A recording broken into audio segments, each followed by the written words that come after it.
Welcome, everybody, to the Gimmick Infringement Podcast. I am Brad Winchester, and with me, as always, is my tag team partner, Tyler McDowell Blanken. Tyler, we are back with a special guest for part 2 of our Sting series. Yes, we are. Fightful's own Rob Wilkins is back. He has joined us. Rob, so happy you're here. We're going to get into part 2 of our Sting series. We're specifically looking at Sting's career in TNA and WWE. So in terms of kind of a time frame here, we're looking at 2003 through really 2020 if we combine his tenure in both promotions. Rob, I have so many memories of Sting and TNA. I want to tell you my first one and then kick it to you. Okay. Sting's first official match, January 2006, Final Resolution pay-per-view. Sting and Christian Cage defeated Jeff Jarrett and Monty Brown. I actually, and by I mean my father, my dad, my pops, bought this pay-per-view. I remember having over some of my friends from school, and we watched this show specifically to see Sting. It was like, oh, Sting is coming back. He's fighting in this tag match. We got to shell out, what was it, $30 or $40 back then to see this match happen. It's really ironic to me that if we kind of turn the clock forward, Sting, Jeff Jarrett, Christian Cage, all pivotal pieces in AEW that we see weekly. Monty Brown, I wish we saw more of. I feel like he for sure should have had a title reign, but that's a conversation for another day. Rob, let's start with TNA. We have the Main Event Mafia. We have Immortal. Again, we have Final Resolution 06. What are your memories of Sting in total nonstop action wrestling? Well, you pretty much hit it right on the head to start off with. Like, when he came back, I was just like, well, I'm like, it's great, Sting's back, but why is he here? Why is he not where we want him to be? That was what I first thought. I'm like, you can't tell me there was like more. Like, I thought, like, are they not paying? Do they not feel like he's worth that much? Because you got to be kidding me. Undertaker versus Sting is main event material for WrestleMania. That's what I was thinking. I'm like, you can't tell me that. I mean, don't get me wrong, Christian Cage and Sting teaming up with something I would have never guessed in a million years that they would ever be ever have a tag team match. But I liked it because it was different. That's what I liked about TNA so much, is it was different. You had different guys in it, and I knew what was going into it. I'm like, I looked at all the possibilities that you were going to have with Sting. You're going to have Sting maybe wrestle Samoa Joe. I was looking at it from the beginning, like when he came in. I'm like, damn, I'm sure he's going to wrestle AJ Styles, because AJ Styles is in the title picture like all the time. Samoa Joe, Christopher Daniels is good. You have guys like, obviously Jeff Jarrett. They have a history in WCW, and I just kept like thinking of like the different people, and like over time you had guys like Kurt Angle, and I'm like, well, there's technically a dream match right there. Yeah, so Abyss was a great heavy, great heel. Abyss. Yeah, and Abyss, in my eyes, I describe Abyss as TNA's Undertaker, is how I described him. Wow. Because he was a mythical, like, he was not mythical, but he was a creature. Like, it was just kind of like, it was like Undertaker and Mankind had a kid, like yes, and that's who Abyss was, and he just he's the hybrid. He's the child. He was that's what he reminded me of, and just he had things like that. And it was just different, and that's one thing I did enjoy about the Sting and Sting and TNA. And then you had him with Alex Shelley, or was it Alex? No, that was Kevin Nash. Yeah, but no, there was somebody he when he was a Joker, like stuff like that. Like just all kinds of stuff like he did, and I just absolutely loved it.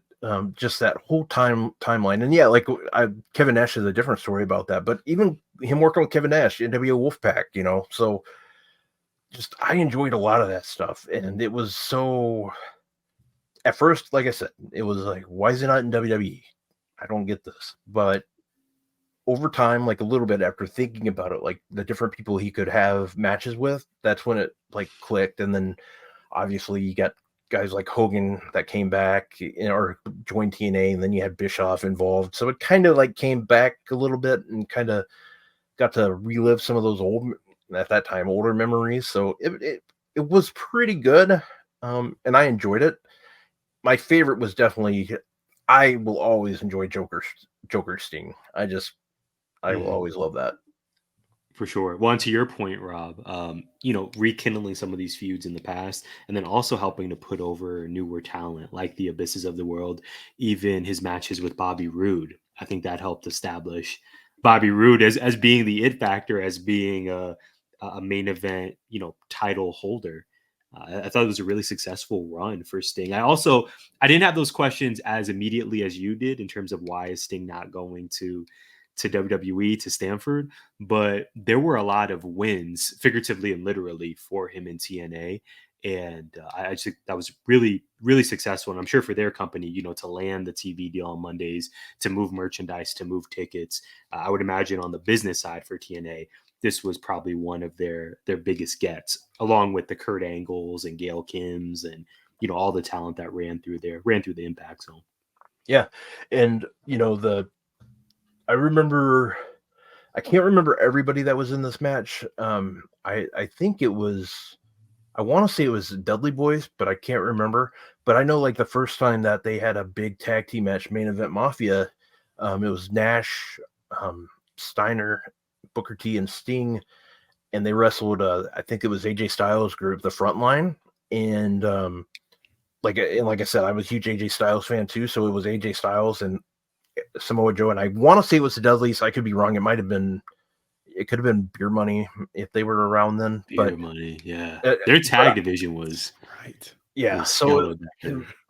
LAX. I can't remember who it was, but I just remember like that was like just a big deal to me because it's like, okay, now I'm starting to see things that I like, and then those guys wrestled in New Japan too. Like I remember seeing Sting wasn't part, but I'm talking about Main Event Mafia. I enjoyed Main Event Mafia. I thought that was one of the best stables. If you look at it based on everybody that was in that stable, all the names, it didn't last long, but it's still one of the best stables per like name wise that's ever been around. For sure, for sure. Well, and then if we look back, or not look back, but if we fast forward now to Sting's time in WWE, so we're looking at 2014 through 2020. We're going to talk about, of course, his Hall of Fame induction. Brad, I want to kick it to you. Looking back at his WWE tenure, to me, there was so many missed opportunities. I think about the match with Seth Rollins, the unfortunate buckle bomb. I think about the WrestleMania match against Triple H. Yeah. I see both of your guys' Yeah. visceral reactions right now. Check us out on YouTube if you're not, but thank you for listening. If you are, we appreciate you. You guys both had a visceral reaction right now. Brad, I want to kick it to you. Sting's time in WWE. What sticks with you now? Well, Sting had to put over the younger talent in Triple H there. So his debut was epic. Like the crowd going crazy for it. Just amazing. The Survivor Mania Series, right? Yes, the Mania entrance. All of that was incredible. The biggest missed opportunity for me is like he never got to wrestle the Undertaker. I just it's what he wanted. I know Taker probably wanted it. How is that not the first match you do? Like that's got to be the first feud. It's the only one. Nobody's going like, yeah, I can't wait for Sting to take on Mr. Kennedy. Like that's not a thing that happened. Well, So I just what are we doing? How did we not get it? And then I thought, well, maybe there's a chance. Maybe Sting can go back before he retires after his run with AEW. But then Taker retired, and that's that. And now that he's out of the makeup, he's never going to go back into it. So, um, I I wish we would have gotten that. I'm glad we got Sting in the WWE at the very least. I thought it was all just kind of I don't really have anything nice to say about it. I wish I did. Sting rules. He should have been treated better in there with his storytelling, with the storylines, with the matches, with the feuds, with all of it, because he's one of the best of all time, and he could have been in there all the time with some of the best of all time. Just we went Triple H. We went Sting versus the Authority, like the Authority was the NWO or the Frontline, and I don't really understand it. Rob, what are your thoughts? I won't ever forget that debut. Like I remember just sitting like watching on my phone, I think no, I was watching on my. I don't even remember what I was watching on. I was in a hotel room though, and I remember on your Zune.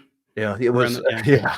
I remember it was the same night that I remember I was in a hotel room and I had Survivor Series going on, and I had the Dallas Cowboys New York Giants game going on. That was the same night as the infamous Odell Beckham catch. Oh, right. And I was like, it was just a night, and I just remember hearing that crow Yes. sound when I can't remember his name. Armstrong was doing the count. Scott Armstrong, I think, the referee, WWE referee, was doing the count, and he just stopped.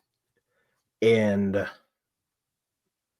I'm like, there were rumors like all day, like, but I'm like, no, I don't believe it. But then when he walked out, I was like the coach in Waterboy that you'll occasionally see me like put gifs of. I'm just like rubbing my like that's how I felt. Like I was just so excited. Like, I was just like, he's there. He finally, and I'm throwing like F-bombs at the time because he's finally there. And I was like, and he was teaming with Cena, like, it was just like everything. Like, I mean, he helped the guys out. I thought they finally wrote it the right way. That's how I looked at it. And the debut was perfect, but exactly the same way you put it. I remember thinking going into WrestleMania, thinking we're going to get Undertaker versus Sting, like Royal Rumble time. That's what I'm thinking. We're finally going to get it. And then it's like, ugh, Triple H. Like, okay, SummerSlam is what I'm thinking now. I'm like, okay, we'll get them at SummerSlam. So, nope. And that I remember being very, very, I don't want to use the wrong word, but I remember being very down about it, like that we never got Sting and Undertaker, because it showed, and I've had a conversation about this many times, it showed the Vince McMahon that a lot of people we've always heard of, that he doesn't like giving the fans what they want. He wants them to keep wanting more. And this time, because he kept letting people want it, he never gave it to them because they ran out of time with it. Because Sting I eventually think we would have gotten it, but Sting got hurt and he never got cleared again. Yeah. That's why sometimes it doesn't work to hold on to things. WWE's medical is completely different than what AEW's is. They don't clear people the same way. That might change now, obviously, not to go into the other stuff too soon. I mean, they might change things, the way they do things with a new company as far as clearance goes, but the way they did that, I don't understand it. Like why we never got it. I don't understand. You would think the guy would like money, because that was money. That was a license to print money. That was a main event. You could have put the title on Undertaker for a month or two. I don't have a problem if Sting didn't go over. I had no problem with that. But they should have had the WrestleMania match. That was a dream match that everybody had that. PW 100%. Pro Wrestling Illustrated. I don't know how many times they talked about their magazines that I used to pick up at the grocery store. Every damn year there was an article about how we wanted that match. Wrestlers from all over, like you could talk to any wrestler almost. Like, hey, what's one dream match that you would like to see? A lot of them would say Undertaker and Sting match. Like they would say that. Like, what's one dream match you could watch? I mean, now you obviously hear like Kenny Omega versus Kurt Angle or Kenny Omega versus Bret Hart. But like when you go back to like our time frame, it's usually gonna be Undertaker Sting. It just is. And I mean, hell, we got Ric Flair versus Undertaker. Why the hell did we not get Sting versus Undertaker? Goldberg versus Undertaker. Even. Yeah. So, but I mean, it's just, yeah, no, I mean, you hit it right on the head. Why we didn't get it is just, it's sad. It's just sad. And I think they would have had really good chemistry, because when I was watching back some of the older matches, I think it was it had to have been 90 when he won the title from Flair. uh, the opening match, or really early on in the card, was Lex Luger defending against Mean Mark Calloway with Paul Heyman and the cell phone. And he hit Lex in the ribs with it. And watching that match back, it's like, man, this guy, I don't know that the Undertaker ever got to showcase how good he was in the ring, just from a technical perspective, because he was doing stuff that I never saw him do in WWE, because they locked him into being the big man and stopped there. And probably for the longevity of his health, probably was the right thing to do. I don't know that a guy that big should be doing shotgun drop kicks and stuff on the regular, but I think that those two, their styles, especially being in the same companies and the same territories for that long, in their formative years, imagine what they could have done. And those characters in particular never got to lock horns. And I think that could have been a cool dynamic. But Tyler, I know you have thoughts on this one. At the time, I'm sure the scars from seeing him leave while you wore the Wolfpack Sting makeup one year are still fresh. Yeah, no, absolutely. Everything Rob said in terms of us wanting that dream match, and now that we have this series, we're thinking about Sting as we approach this last match. We're not going to get the dream match. It was unfortunate because, to Rob's point, it seemed like it was right there. It seems like it was a layup. Vigilante versus authority. I get the mindset there, but it was just a total missed opportunity. I'm just glad that in 2016, Sting received his flowers. He was inducted into the WWE Hall of Fame. And then that's where we just got to, I don't know about you guys, but I felt like, okay, now we're getting the farewell for Sting. Maybe there's a chance that we do get Taker versus Sting. Maybe he goes in the ring again and kind of ends his career on a better note. Yeah. But at least we're recognizing him in his legacy, and he's here in good health, presumed good health, to see this moment. But yeah, guys, it's when people ask dream matches for me that were missed, Sting versus Taker is probably my first answer easily. Do you remember his last appearance on WWE TV? No. It was Ric Flair's birthday party, his celebration. He was supposed to go down to the ring, and Batista knocked him down before he could get there. It was in 2019. And then that was it. Then his contract ended in 2020. That's the last time. And this is my childhood hero. Yes. We can't end his wrestling career like this. And luckily we did, which we'll get into. But yeah, we'll get into so tomorrow. Bad. I don't know. WWE has an interesting history of using legends. But to Rob's point, it's the last thing I'll say. To Rob's point about, sort of what we heard of maybe Vince McMahon and how he treats talent who signed with the company who weren't his original creation or brainchild. I think Sting was really the cautionary tale of, Sting just lost in his appearances in WWE. Yeah, he went to the Hall of Fame, but there was so much left that we could have gotten that unfortunately we just never saw. Yeah. And you want to know what's crazy about this talk right here? So Sting and Undertaker have been in the ring like one time together. Mean Mark Callis. Where did they wrestle against each other? Greensboro, North Carolina. Oh my gosh. How crazy is that? That's wow. Amazing. Yep. Very. That's like what Cage Match and like some of the other sites. I don't know if they've wrestled more than that.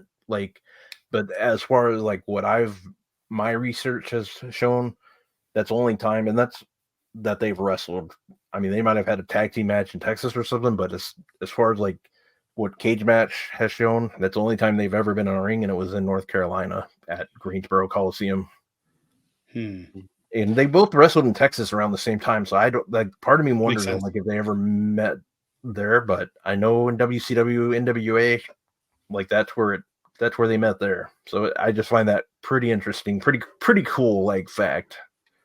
What if, because the Undertaker's retired, but Mean Mark's not? Yeah. It could still happen, guys. It could still happen. Surfer Sting, not retired yet. Yeah. So you're telling me there's a chance. Well, you are leading me into a great cliffhanger, my friend. Thank you for that, Rob.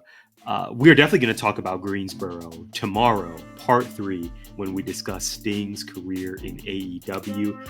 We hope you'll join us then. In the meantime, follow Rob at Rob Wilkins. Of course, follow us at GIPod19. We thank you for tuning in, and we will see you then.